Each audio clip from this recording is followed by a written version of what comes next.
the bounty hunters. So then, miss, are you going to say something? Slytherin asks her, and she smirks ruefully. It's a sad tale, young man. A sad tale indeed. Almost as sad as a pair of men so alone in the world, she says, and Pukey rolls his eyes. Hey, can't blame a girl for trying. You're one of those off-worlders here to help, I hope. Yes, we just arrived and are getting out bearings. Well, it's a good thing you slowed down. A lot of girls are very upset, and not a lot of them would be all too proper around a man. Although this is best explained inside, she says, and she waves them around the corner. The Begrob woman walks them towards the front of the building and opens the door. All of them are quickly led into a small underground building with much cooler air in the well-painted walls. A cinnamon red? Isn't that a spice? Slytherin asks his father. It's one of the ones that's safe for you in smaller quantities. It makes good flavoring. He answers, and Slytherin nods. Wait, is that why there's a tingly tang to some of the food on the ship? One of the Sidewinder girls asks. Slytherin looks back, and it's Amari. She's a pale yellow cloud Nagasha with her hair dyed pitch black. Pretty much, the sweetness it's paired with is due to honey if you're talking about the porridge we often have in the morning, Pukey says. Porridge? The local asks, having been listening to them all. A grain dish, often had early in the day. Pukey answers. Now, you said you had some information about that symbol? Yes, and it's best not spoken about in public. It's no secret, but hearing the story might provoke the poor girls involved. She answers. I was one of them, but unlike many of my sisters, I was arrested early on and am being watched. They cut me off to keep themselves safe. And they are? The Shatterstone Sisterhood. Formerly the Shatterstone Stoneworkers Guild, she says, and Pukey raises an eyebrow even as she reaches to a large bundle of stacked-up waxy fruit with tough exteriors. She brings out a large clay vase, places a strainer on top, and punctures the fruit with a claw. It instantly starts pouring out a thick juice with seeds floating inside it that rapidly pile up on the strainer, and just as it seems to overflow, the rush of juice runs dry. She sets aside the waxy fruit husk and taps the jar a few times before carefully dumping the strained remains back into the hole her claw punched into the husk. As off-worlders, you likely do not know about the laws of hospitality. As I share a drink with you in my home, I share my protection with you. You may trust me, she says as she first takes a sip of the juices. She then holds it out, and Pukey takes it first and takes a sip. Like thinned-out cranberries. He notes and passes it to Slytherin, who takes a sip and passes it to Amari, who does the same as she passes it to the others. It's then passed back to Pukey, who hands it back to their host. I am Kaliki-3D, formerly of the Shatterstone Stoneworkers Guild. I am Gregory Schmidt, captain of the Undaunted Military, and in particular the Chainbreaker Bounty Hunters branch. I am his son, Slytherin Schmidt, trainee of the Chainbreaker Bounty Hunters and citizen of the Undaunted. I'm Amari Driftscale, recruit of the Chainbreaker Bounty Hunters and the Undaunted. I'm Helen Firmtail, recruit of the Chainbreaker Bounty Hunters and the Undaunted. I'm Iris Deepmiss, same as the other two girls here. I see. I have not heard of these Undaunted before. We're a small but powerful army whose general motto is that no matter how strong you are, you can be stronger. And if you can be stronger, you should be stronger, Pukey explains. I see. And the lost arm and I, not to mention the injuries on your son.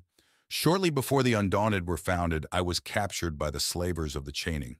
An infamous ship I broke out at the cost of an arm and an eye. In the process, I saved the lives of many other slaves, including my son here. No blood but family anyways. That's something the Shatterstone understand well, Kaliki says sadly. I presume these slavers are also responsible for the scars on your son's face?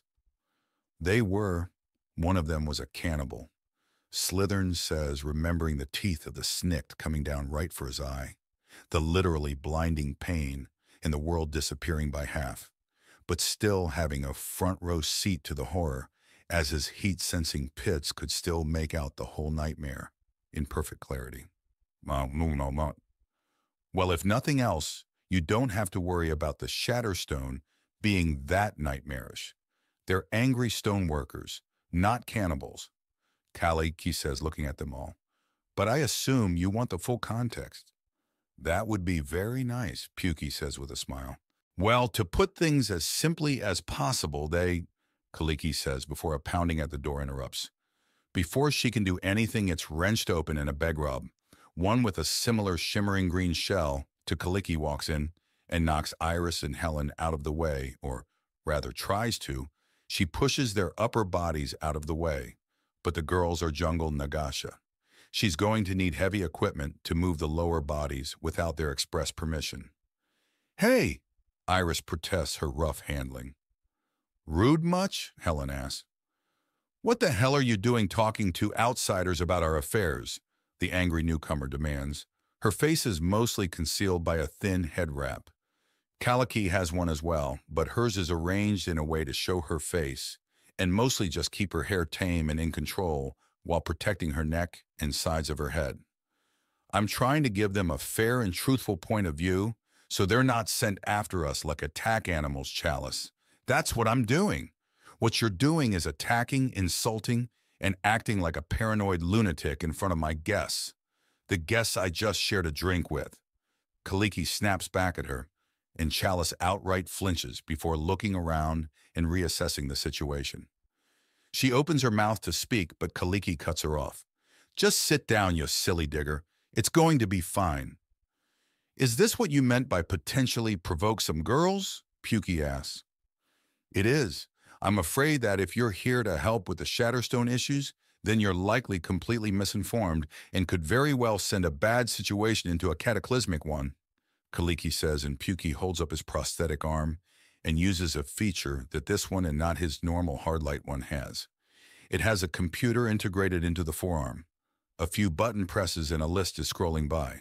Nothing in this list of issues we're here to potentially solve has any mention of Shatterstone, he says before turning it off.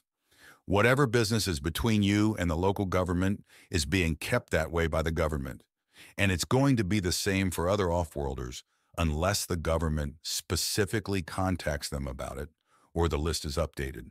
None of us outsiders are your enemies, because anyone with a lick of sense would see that the fault is entirely with the government. Chalice grumps. Perhaps some more context would work. Kaliki offers, and both Slytherin and Pukey nod. Right. Well, to sum it up before another interruption can show up, after an attack on the city with giant axiom-enhanced animals, the Shatterstone Stoneworkers Guild was promised a fortune to rebuild it. We did, and then we got cheated out of the money. We tried to protest and were ignored. We tried again and were threatened, and when we dared them to do it, they did. The riots that resulted lasted several months, and before the dust settled, the Shatterstone were now criminals. Dozens were dead, and since that included the elder sister of the current governess, that was a big damn problem, as the woman has a long memory for insult and injury. Well, shit, Pukey says as he rubs his chin in thought. Kaliki here got lucky in that she was knocked out early and hadn't actually had the chance to do anything, so they couldn't legally hold her. But the rest of us were declared rebels against the state, and now we're not even allowed to step foot in the city we helped rebuild.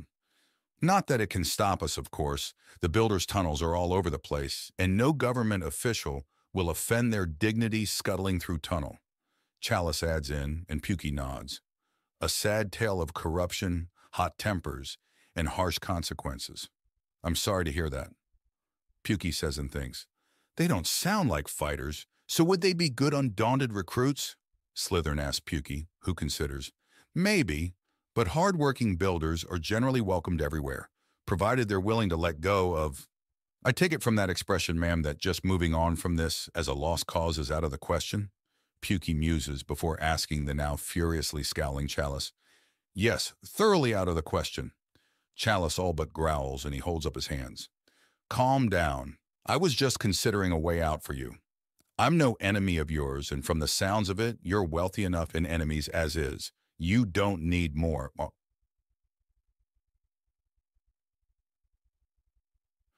Chalice, he's right.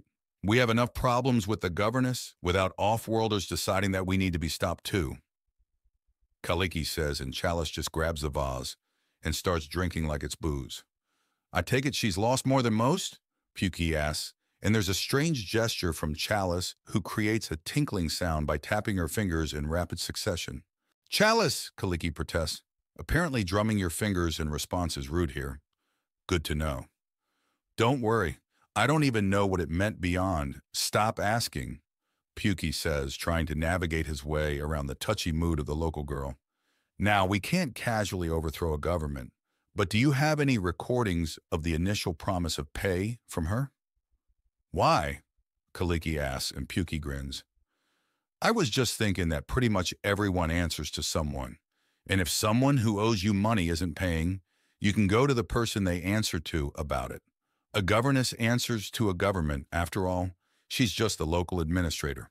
Can't, Chalice says, putting down the vase. There's a lack of a sloshing sound, so she's clearly emptied it. She controls the communications off-world, but not the communications to my ship, and my ship can talk off-world. How do you feel about going around the woman who's cheated you? Of course, this will only work if you actually had a contract. You can do that? Kaliki asks. It cost me so little it basically cost me nothing. So yes, easily, he says before smirking. He almost wants to promise making it a big thing. But as much as Admiral Cistern likes his team, and as much as the Speaker of the Council likes the Admiral, he doubts he can make this a galactic issue. But it's a fun thought. He then reaches into a pocket and pulls out a burner communicator. He quickly inputs a contact code for the chainbreaker and holds it out to Kaliki. This is a communicator. Not the most powerful model, but it still has an integrated camera. Do you know how to use these? We choose to live more simple lives. We're not savages. She chides him. Good. Then use the camera on that to send my team the information. It's the contact under home base. You get us a copy of whatever contracts or binding agreements the governess had with you, and we will make sure that her higher-ups cannot look away from them. I can't guarantee what those women will do, but this is a non-violent way to potentially get all the money you're owed and to see the governess punished for the stunts she's pulled. Really? Chalice asks. It's no guarantee, but it's a low risk and has a chance of working. So why not? Pukey asks, and both Kaliki and Chalice share a look before turning back to him. And what will this cost us? Well, let's see. It basically cost me nothing, and you've been kind enough to explain things to me. So nothing? I don't believe you, Chalice says. I don't care. I've made my offer to help you. Take it or leave it. The choice is yours. Thank you for the explanations. Miss Tritai, my team and I will see ourselves out if you don't mind, he says, offering them a slight bow and then turning around. Then comes the fun bit of Four Nagasha turning around and trying not to slither on each other too much as they all leave the cool little home. But they manage it easily enough. Do you really think they're telling the truth? I mean, I know there's plenty of corruption to be found, but to do it so blatantly is just asking for trouble, Slytherin asks after they've left. Could go either way, which is why we're going to be sending a call to our crew in the sky to do some digging and find out what the government's side of the story is, and another call to the other teams to see if there's a third or fourth side to this story. Or even more. There could be a third party screwing with things, Iris adds, and Pukey points to her and nods. Exactly.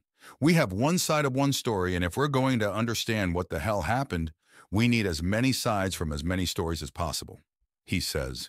Still, it looks like there's lots to do if we've run into potential corruption and conspiracy this soon.